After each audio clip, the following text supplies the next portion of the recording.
उसने तो अपने बच्चे दिखाई देते हैं, चाहे ब्राह्मण है, कोई बाल किसी जाति से है, चाहे शूद्र है, चाहे मुसलमान है, चाहे सिख या ईसाई, उसके अपने बच्चे हैं। ये तो हमने अपने नारे डिवीजन बना रखे हैं, उसके घर में यू डिवीजन ये नहीं है, ये बंटवारे नहीं है। तो इस किले को तोड़ने का मालिक के पास कैसे फार्मूले हैं? ये फार्मूले लाए दाता ने उस पुण्यात्मा तक पहुंचने के लिए कि वो देख कितनी अच्छी आत्मा थी, आज भक्ति गलत करके अपना जीवन नाश कर रही है और भूल गई भगवान को।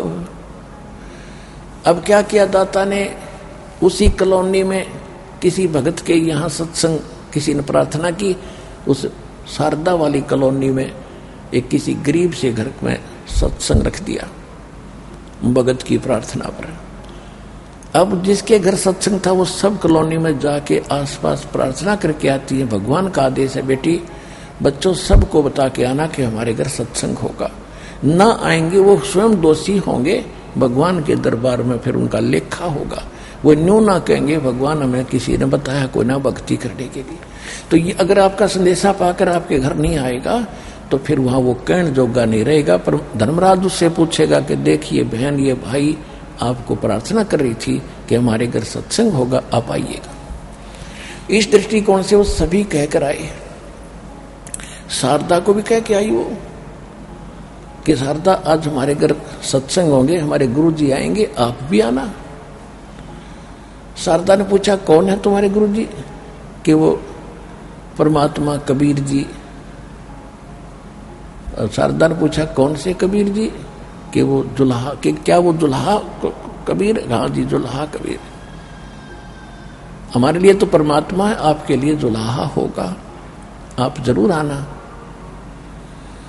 अब शारदा ने सोचा भाई अब बात कैसे करूं, ये तो कति पड़ोस में आ गए।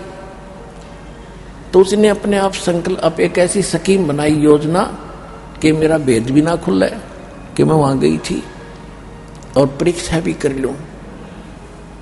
तो उसने क्या किया, मुंह पे पल्ला डाल के, और परमात्मा बैठे थे, पहले ज्योति जलाते थे। एक ज्योति जलाते, जैसे हमने आपको बता रखी है खड़ी ज्योति, अमर ज्योत बोलते हैं, देसी घी की, गाय के घी की या भैंस के घी की।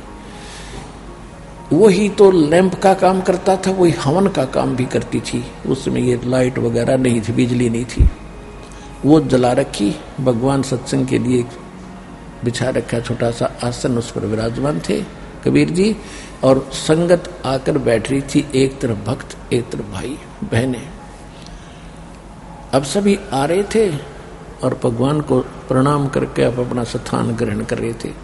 अब वो शारदा भी आई, कई बहनों के झुंड में मिलकर, और ऊपर तो अंधेरे में किसी को पता नहीं कौन की तार, आप अपनी बैठने की चिंता हुआ सत्संग स्थल पर आते ही प्रणाम करके बैठ रहे थे। जब शारदा पहुंची मालिक के पास, मुंह पर पर्दा किए किए, और परमात्मा ने कहा कि हे सर्वानंद की माँ, आज दानक के पास कैसे आ गई, तेरी बेइज्जती हो जाएगी। और सिर पे हाथ रख दिया, एक हाथ सिर पे रखे हुए थे और एक वचन कह रहे थे भगवान। सिर पे हाथ रखते ही उसका जैसे टनों वजन, हजारों टन वजन शरीर से हट गया और एकदम हल्का फुल्का शरीर हो गया। और फिर मुंह पर पर्दा, और कोई पड़ोसन नहीं पहचान रही थी, और उन्होंने उसका नाम बता दिया। सर्वानंद की माँ शारदा कैसे आगे पंडितानी एक दानक के पास, तेरी इज्जत का नाश हो जाएगा, क्या कहेंगे तुझे ब्राह्मण लोग।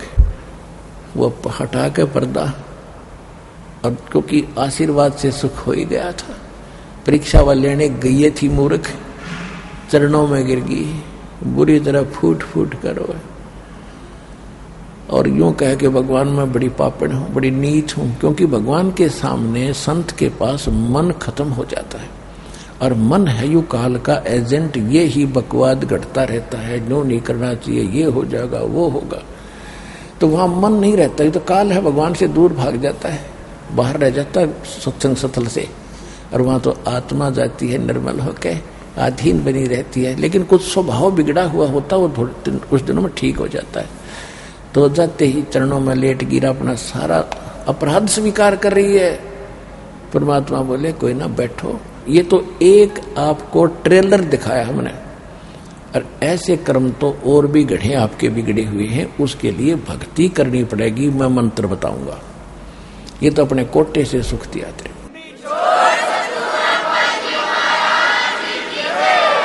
अब और कहाँ ठिकाना था शारदा जी को? ओए होए, कहते पर्वत पर्वत में फिरा, कारण अपने राम, राम जैसे संत मिले, जिन सारे सब काम। वहीं बैठ गई और परमात्मा ने सृष्टि रचना सुनाई। ओए होए, 2-2.5 घंटे सत्संग करके सबके में अला दिया। विद्वान पुरुष की माँ थी और ब्राह्मण घर में जन्म था, तुरंत समझ गई। कहते बुद्धिमान को समझाने में देर नहीं लगती। तो पुण्यात्माओं, आज आपको परमात्मा ने पहले बुद्धिमान बनाया, सबको एजुकेटेड किया अपने बच्चों को। अरे 2 मिनट में समझ गए। नई से बूढ़े कैर से निकलना हंसी खेल था। ऐसे जकड़े पड़े थे उन अपनी गलत क्रियाओं में, अपनी परंपराओं में। आज परमात्मा ने शीशा दिखा दिया कि ये है वास्तविकता, और सभी उमड़ उमड़ कर आगे। तो विद्वान को समझाना बहुत आसान है, मूर्ख को समझाते ज्ञान गांठ का जा, और कोल्हा होना उजलाते सोमन सा बनला। तो पहले तो हम कोयले थे, भगवान ने सोमन सा बन ला के देख लिया, हमारा ज्ञान समझ में नहीं आया, समाधान से भगवान को उस दिन मान लिया। और जब तक ज्ञान संपूर्ण हुआ नहीं, हृदय नहीं छदावे, या देखा देखी भक्ति का वह रंग नहीं ठहरा। आपको दास ज्ञान पहले दे रहा है पर समाधान साथ दे रहा है, तो ज्ञान समाधान तो होगा ही होगा। अगर ज्ञान कमजोर है तो आपको कोई भ्रमित कर देगा भगवान का, से आप दूर हो जाओगे, मालिक का हाथ उठ जाएगा, फिर आप काम नहीं करेगा वो भक्ति, आप भगवान से कोसों दूर हो जाओगे। तो इसलिए ज्ञान मालिक ने आधार बनाया है, और पूरे संसार में ये ज्ञान होगा, और ज्ञान होगा तभी हम एक ठिकाने टेकेंगे। उस समय फिर हमारी ये स्थिति हो जाएगी कि बंदी छोड़ दयाल जी, तुम तक हमारी दौड़, और जैसे काग जहाज का अब सूझ जाए और न ठोर। इस ज्ञान से और इस भक्ति से और इस सुखों से आपको ऐसा समय, ऐसी स्थिति आ जाएगी आपके मन की कि सतलोक आश्रम बरवाला, जिला हिसार, हरियाणा के अतिरिक्त आपने कोई स्थान दिखाई नहीं देगा कि आपका सुख हो जाए।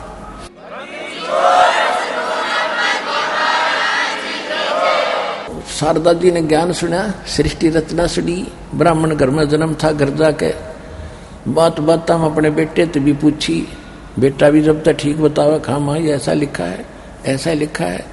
अरे भाई ब्रह्मा विष्णु महेश भी की जन्म मृत्यु बताई है, पढ़िए इसमें।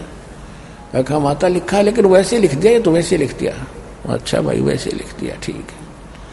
तुम इससे तो तू विद्वान पाक रहा, अरे सब वैसे लिख दिया, फिर तेरी विद्वता तू कहां से लाया बेटा, है क्यों मूर्ख बना रहा है तू? तो उसने अपने बेटे को समझा, बेटा आप ये विद्वता छोड़ दो और सतभक्ति कर ले। बोला माता जी आपने क्या पता, हमारे पास जो ज्ञान है किसी के पास नहीं है, सुने नहीं। एक दिन उसने सोचा कि अपनी माता से मैं अपना नाम बदलवा लूं, क्योंकि मैंने आसपास के सभी विद्वान ब्राह्मणों को शास्त्रार्थ में पराजित कर दिया, इसलिए मैं अपना नाम सर्वाजीत रखाना चाहता हूं कि मेरे नाम से सबको परिचित हो जाए। ये सर्वाजीत है, यानी सब पर विजयी हो चुका है विद्वानों पर। माँ से कहा कि माँ मेरा नाम बदल दो। माँ ने पूछा क्या बदल दूं? कि मेरा नाम सर्वाजीत रख दो। माँ ने कहा कि बेटा सर्वानंद कौन सा बेटा बुरा नाम है, ये बहुत अच्छा नाम है। कि नहीं सर्वाजीत रखो, मैंने सब विद्वानों को अपने ज्ञान में, शास्त्रार्थ में, अध्यात्म मार्ग में पराजित कर दिया है, इसलिए मैं चाहता हूं कि मेरे नाम से सबको पता लग जाए कि ये कौन व्यक्ति है, मुझे अपनी आइडेंटिफाई करने की जरूरत ना पड़े, आइडेंटिटी बताने की आवश्यकता ना पड़े। उसकी माँ ने कहा कि बेटा यदि तू सब विद्वानों को पराजित कर चुका है तो एक विद्वान को और पराजित कर दे, फिर अपने बेटे का नाम मैं सर्वाजीत रख दूंगी, और अन्यथा नहीं रखूंगी। तो उसने सर्वानंद ने कहा कि बताओ माता जी कौन है वो विद्वान? कि भाई परमात्मा कबीर जी, और मैं उनकी शिष्या हो चुकी हूं।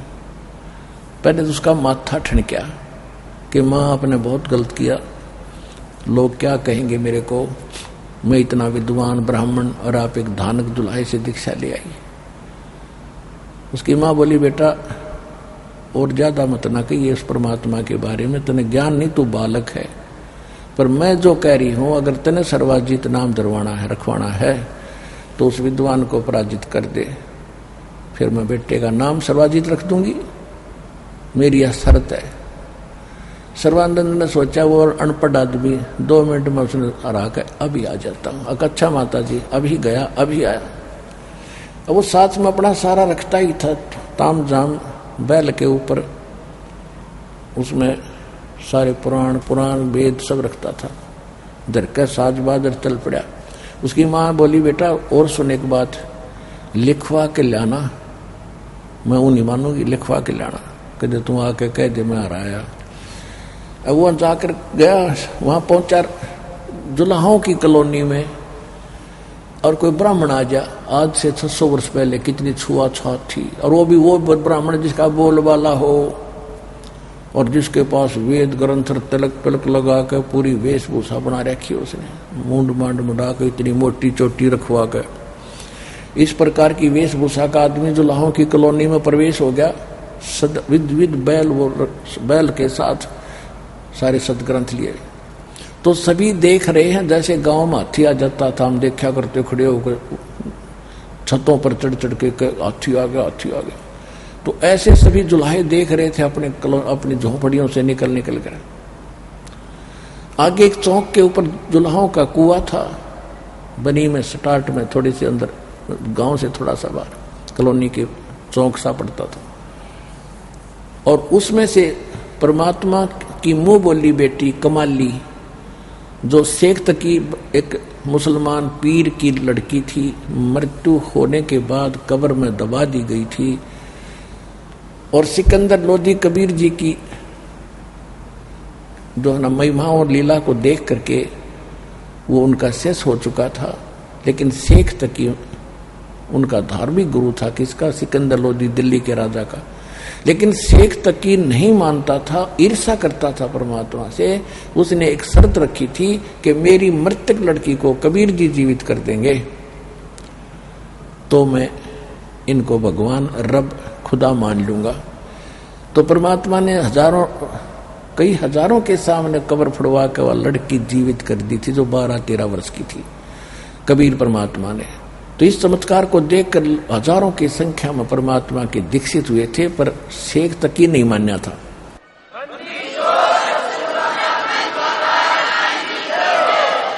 इसके विषय में परमेश्वर ने कहा कि राज तजना सहज है, सहज तरिया का ने, और मान बढ़ाई ईर्षा दुर्लभ तजना ये है। राज भी तज सकते हैं, अपनी पत्नी का मोह भी छोड़कर जंगल में जा सकते हैं, लेकिन मान बढ़ाई और ईर्षा दुर्लभ तजना ये, और ये तजे बिना भगवान नहीं मिल सकता। मान बढ़ाई और ईर्षा जब तक अंदर से नहीं खत्म होगी, भगवान निकट नहीं आएगा। तो वो विद्वान थी, उस शेख तकी में वह लड़की जीवित कर दी। परमात्मा ने कहा, सब ने कहा कि कमाल कर दिया, कमाल कर दिया, भगवान आपने कमाल कर दिया।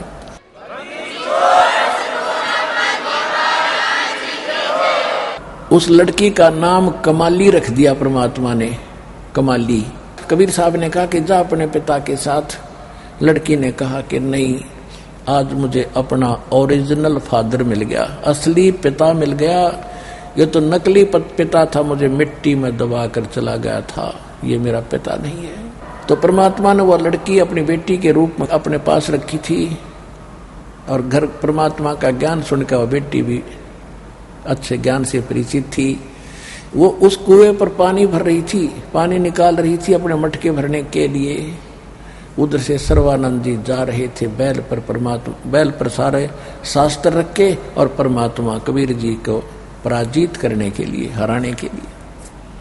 उधर से मालिक ने ऐसी दया बख्शी कि उसको इतनी गजब की प्यास लगी। दोपहर का समय, गर्मियों का मौसम, जून का महीना, जेठ का महीना। सर्वानंद जी को इतनी प्यास लगी कि 2 मिनट जल नहीं मिला तो प्राण निकल जाएंगे, ऐसी अंदर से परमात्मा की लीला थी। उसने कहा कि हे बेटी, पानी पिला, मेरे प्राण निकलने वाले हैं। लड़की ने पानी मटके में डालना बंद कर बाल्टी से उसको ऐसे पानी पिला दिया। जब पानी उसने पी लिया जब उसने पानी पी लिया, जान बच गई सर्वानंद की। फिर यूं देखता है कोई मुझे देख तो नहीं रहा, मैंने जुल्हों का पानी पी लिया। चारों तरफ देखा उसने, क्या देखा, सभी जुल्हाए देख रहे अपने द्वारों पर खड़े होकर के, अपने द्वार पे। उसने सोचा इज्जत का नाश हो गया भाई, दणकों का पानी पी लिया। तो लड़की पर डांट मारता है के लड़की, ये कौन सी जाति का कुआं है। कमाली हंसी के हे विपर, आपकी बुद्धि पर पत्थर पड़ गए हैं। जुल्हाओं की कॉलोनी में ब्राह्मणों का कुआं नहीं होता, अंडरस्टूड है। कुआं भी जुल्हाओं का ही है। अब खिसियानी बिल्ली खंभा नोच रही थी, उसको धमका रहा था कि तूने पहले क्यों नहीं बताया, तूने पहले क्यों नहीं बताया। कमाली कहने लगी, विपर जी आपने, अब पेट भर गया तेरा, जान बच गई, बकवाद भागी तेरे को। ना पहले पूछ लेता मैं कि नट्टू थी, पूछ लो किसका कुआं बता दूं, जुलाए का कुआं है। जब तक तेरी जान जाने वाली थी तने पूछने की कोशिश भी ना की, आवश्यकता भी ना समझी।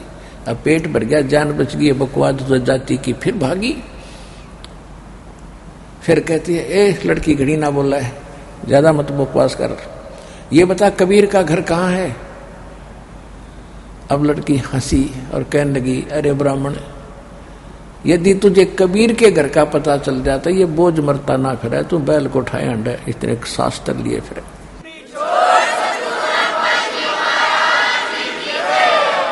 तुझे कबीर के घर का पता को नहीं।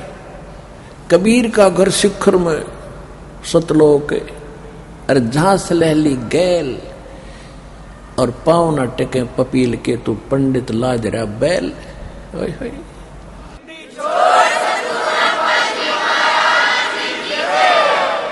कबीर का घर शिखर में, टॉप मोस्ट प्लेस सतलोक के अंदर है, परमात्मा ऊपर चोटी में। और जहां जाने के लिए बहुत रेप्टेली यानी स्लोप है, वहां ऐसी रास्ता है। उस पर जाने के लिए परमात्मा का अलग से साधन है, इन तुम्हारे ग्रंथों में नहीं है। वो जिस साधन से वहां उस कबीर के पास जाया जा सकता है। तो वो कहता है, लड़की ज्यादा मत बात बना, तो ये बताए कॉलोनी में कहाँ रहता है वो कबीर। लड़की नेक आत्मा थी और गुरु की सस थी, उस परमात्मा के निकट रहती थी, सारे गुण थे उसमें। कहने लगे, आओ पंडित जी मेरे साथ साथ आ जाओ, मैं उन्हीं की बेटी हूं। अब पानी उठाकर लड़की मटका आगे आगे चल पड़ी, ब्राह्मण पीछे पीछे जा रहा है। अंदर जाके वो बाहर खड़ा हो गया। लड़की अंदर गई, कहा पिताजी एक ब्राह्मण आया है, सर्वानंद नाम बताता है। उसने कहा कि कह दे सर्वानंद आया है, आपसे कुछ चर्चा करनी है ज्ञान पर, आपसे बहुत से ग्रंथ लिए हुए है, आपसे शास्त्रार्थ करने के लिए कह रहा है। परमात्मा ने कहा, बेटी बुला लो, ब्राह्मण को लाओ अंदर बुला के आदर के साथ। तो उसने कहा कि आ जाओ ब्राह्मण, पिताजी बुला रहे हैं आपको। अब ब्राह्मण ने क्या किया, सर्वानंद एक लोटा ले रहा था, लोटा पीतल का, और कहा कि लड़की ये लोटा भर मेरा पानी का। अब वो लाई लोटा, बड़ा लोटा लाकर उसका भर दिया लोटा पानी का, और कहा कि ऐसे कर, इस मेरे वाले लोटे को पकड़ के ले जा और कबीर को दे दे, जो इसका उत्तर दे वो मुझे बताना। अब उसने इतना लोटा लबालब भर रखा था कि उसमें एक टोपा भी पानी डाल दे तो बाहर आवे। तो लड़की धीरे धीरे लेकर गई, कही पिताजी सर्वानंद जी ने ये लोटा दिया है और कहा इसका उत्तर जो कबीर जी दे वो वापस मुझे बताना। परमात्मा के पास एक मोटी सुई थी, वह सुई लोहे की उठाकर उस लोटे में डाल दी और कहा बेटी ये उत्तर दे दिया, उसको दे दे जाकर ब्राह्मण को। जब वो लड़की वहां लेकर गई लोटे को, ब्राह्मण ने पूछा क्या उत्तर दिया, कि जी ये मुझे मालूम नहीं उत्तर क्या दिया, इसमें एक सुई डाल दी पिताजी ने, कहा था कि यही उसका उत्तर है। तो वो अंदर आया और कहा कि कबीर जी आपने ये क्या उत्तर दिया। परमात्मा ने कहा कि सर्वानंद जी आपका प्रश्न क्या था। मेरा प्रश्न ये है, सर्वानंद जी कहता है कि मैंने अपनी माता जी से अपना नाम सर्वाजीत रखवाना था, इसलिए उसने मुझे कहा है कि आप कबीर जी को ज्ञान में पराजित कर दो तो मैं तेरा नाम सर्वाजीत रखूंगी, अन्यथा नहीं। तो मैं आपको ये बताना चाहता हूं कि मैं ज्ञान से, सभी सदग्रंथों के ज्ञान से इतना परिपूर्ण हूं, आपके द्वारा की गई चर्चा मेरे अंदर कोई असर नहीं करेगी।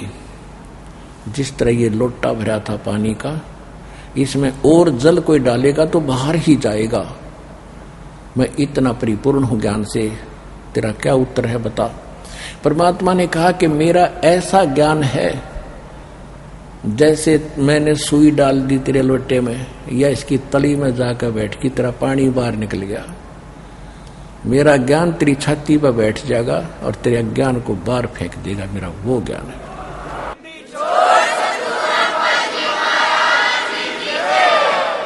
तो कहने लगा अच्छा ऐसा है कहा। अब ये सुन के कि कोई विद्वान आया है, कबीर जी के साथ खसने वाले कोई ना कोई आ ही जाते थे, लेकिन ये कुदरती बात है, घर का जोगी जोगड़ा हर बार का जोगी सद। अपने कॉलोनी में रहने वाले परमात्मा को तो उन जुलाहों ने कोई मैं तो नहीं दिया, लेकिन बाहर का आने वाला होता था, यूं देखते थे कि आज यो कबीर को हराएगा, खुश होने के लिए बैठ जाते थे, देखने के लिए। अब जब सर्वानंद जी बैठ गया, अपना ले रहा था सात मंगोछा बिछा के अपना सोच कपड़ा, और श्रोता दुल्हे आसपास बैठ गए सारे देखने खातिर आज क्या बात बनेगी। तो सर्वानंद जी ने कहा कि प्रश्न करो, कबीर जी से कहा प्रश्न करो। परमात्मा ने कहा कि कौन ब्रह्मा का पिता है, कौन विष्णु की माँ, शंकर का दादा कौन है, सर्वानंद देवता। अब लगा फिर करने इसका कोई माता पिता नहीं, अजरो अमर है, सर्वेश्वर है, महेश्वर है, फलान है, धकड़ है। परमात्मा बोले आपके पास देवी पुराण है, सब शास्त्र मेरे पास। उसके तीसरे स्कंद में विष्णु भगवान स्वयं स्वीकार करता है, अपनी माता को कहता है कि तुम शुद्ध स्वरूपा हो, ये सारा संसार तुम से उद्भासित है, मैं ब्रह्मा और शंकर हम आपकी कृपा से विद्यमान है। हमारा तवीर भाव माने जन्म, त्रोभाव माने मृत्यु होता है, हम नित्य नहीं है। और शंकर भगवान खुद कहता है कि जब ब्रह्मा आपसे जन्म ले उत्पन्न हुआ है माता, तो तमोगुण शंकर क्या आपकी संतान नहीं हुआ।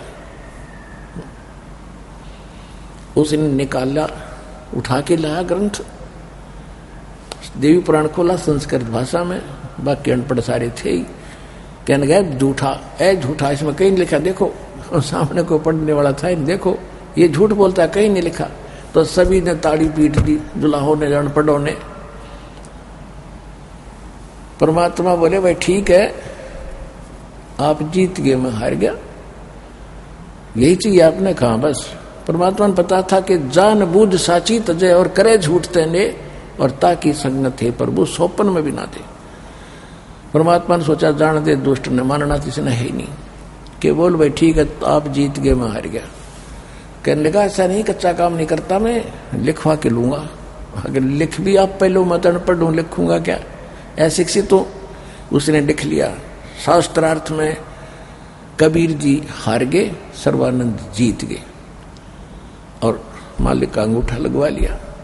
ठीक है, अपनी माँ के पास आकर कहा कि माता जी 10 मिनट का काम था, हार गए। वो तो जाते ही बात भी ना करी, जब पहले कह दिया मैं तो हार गया, भाई आप जीत गए एक के प्रश्न में। माता जी बोली बेटा फिर पढ़ के सुना, लिखवा के लाया, कहाँ लिखवा के लाया, पढ़ के क्या सुनाया तो क्या पाया, शास्त्रार्थ में सर्वानंद हार गया, कबीर जी जीत गए। उसकी माँ उसके मुंह की तरफ देख कर, विद्वान तू तो हार का रहा बेटा। कहने लगे माता मैं कई दिन से ना रात दिन शास्त्रार्थ पर था, मुझे नींद के गलती से लिखा गया, ध्यान नहीं रहा, फिर लिखवा के लेता हूँ। फिर गया परमात्मा से बताया कि ऐसे ऐसे मेरे से गलत लिखा गया, दोबारा लिखना पड़ेगा। मेरी माँ नहीं मानती, उसने फिर लिख, भाई लिख ले, फिर लिख ले, ध्यान से लिख लेना भी क्या कहते। उन्होंने फिर लिख लिया। ऐसे ही कबीर जी हार गए, सर्वानंद जीत गया, परमात्मा का अंगूठा लगवा लिया, एक आधे का और लगवा लिया साथ में, गवाह का ले आया।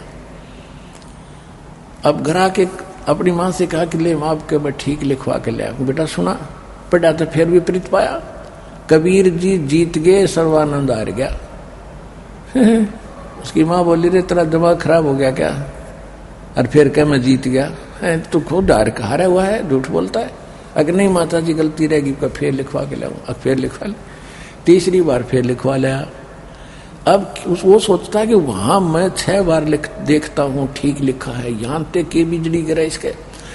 अब के वो गली अपने दरवाजे में गेट में प्रवेश होता और उस पर ध्यान रख रहा है कि देखता हूं ये कैसे चेंज होता है। कहता माता जी पढ़ कर सुनाऊं, कहाँ सुना बेटा, आ गया लिखवा लिया। अब वो पढ़ने लगा, शास्त्रार्थ में जहां कबीर जी लिखा था वहां सर्वानंद हार गया और कबीर जी जीत गए उसकी आंखों के सामने।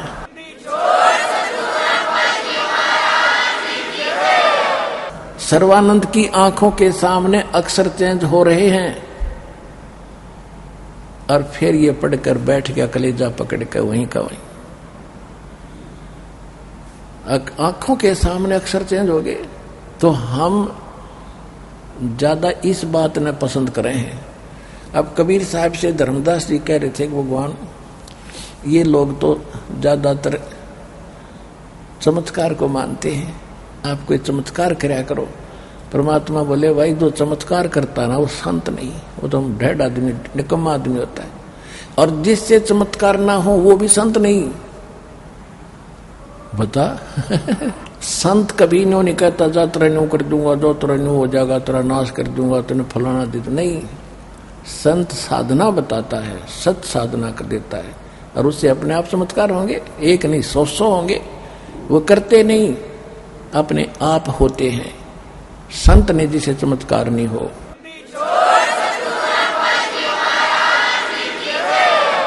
तो उसकी माँ बोली रे विद्वान बेटा, मैंने तो तेरे को जन्म देकर मैं अपने आप को जो है ना धिक्कार मानती हूँ अपने जन्म को, ऐसा नालायक बेटा मेरा पैदा हो गया। माँ की बात नहीं मानता तू, आज बाकी सारी मान्या करता था। जब ने बोला माँ अब मान दूंगा, अब मान लूंगा, क्यों सारी अकल ठिकाना आएगी। घर में माँ की दुर्गति हो रही थी, वह ठीक हो रही, तब भी ना जच्ची इस मूर्ख के मान बढ़ाई के भूखे के। कहने लगा अब मान लूंगा, माँ सचमुच भगवान है। उन्होंने एक प्रश्न किया, उन्होंने सदग्रंथ का नाम लिया, मैंने खोल कर देखा माँ सचमुच यही लिखा है। लेकिन अहंकार वश मैंने झूठ बोली कि ऐसा नहीं लिखा है, ये झूठा है, मेरे से महान गलती होगी। माँ भी कैसे क्या मुंह लेकर जाऊं उनके पास। उसकी माँ बोली बेटा मेरे साथ चल, मैं माँ हूं तो बेटा है, तेरा जीवन मुझे आज दिखाई दे। पहले तो मैं गर्व करती थी मेरा बेटा बड़ा विद्वान हो गया, ब्राह्मण बड़ी कमाई करेगा, लेकिन बेटा यह कमाई भाड़ में जाओ, असली कमाई तो राम नाम की है, जो सच्चा नाम और ज्ञान उस संत परमात्मा के पास है। मेरा बेटा वंचित था, मुझे घना दुख था, आज मेरी आत्मा गदगद होगी, चल तेरे नाम दिवा के लाऊंगी। जाकर अपने बेटे को नाम दिला के लाई। सूक्ष्म वेद में लिखा है कि सोए मात सराहिए जो पुत्र दे उपदेश, और सकल नार व्यभिचारिणी यूं कहता है शेष। कहते हैं वही माता को सराहिए जो अपने बच्चे को भक्ति पर ला दे। ना तो दुनिया बच्चे पैदा करे पशुओं की तरह, उसका कोई यूज नहीं, क्योंकि माँ का असर बच्चों पे बहुत होता है, क्योंकि ज्यादा संग माँ का करते हैं। इसलिए माता जैसी भक्तनी माँ होगी तो बच्चों पर भक्ति का असर गिरेगा, कुदरती होता है।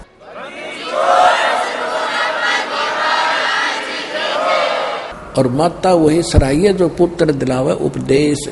माँ की वही सराहनीय माता है जो अपने बच्चों को, अपनी संतान को दीक्षा दिलवा दे, नाम सच्चे गुरु ते दिला दे। अब उसके बाद सर्वानंद की कोई नहीं माने, सारे ब्राह्मण उससे नफरत करने लगे, तो जात तक डाल दिया है, तो कितना जोगा नहीं छोड़ रहा, तेरे ऊपर जादू जंतर कर दिया उस जुलाहे ने और वो तो ऐसे ही करता है, जो उसके पास चला जाता है उसको अपना बना लेता है। अपना तो बनाता ही बनाता है, लेकिन वो ऐसे सुख देता है, वो रतन देता है जो तुम्हें खोज जैसे नहीं मिलता। लेकिन जादू जंतर नहीं, वो प्यार और सच्चे ज्ञान से अपना बनाता है।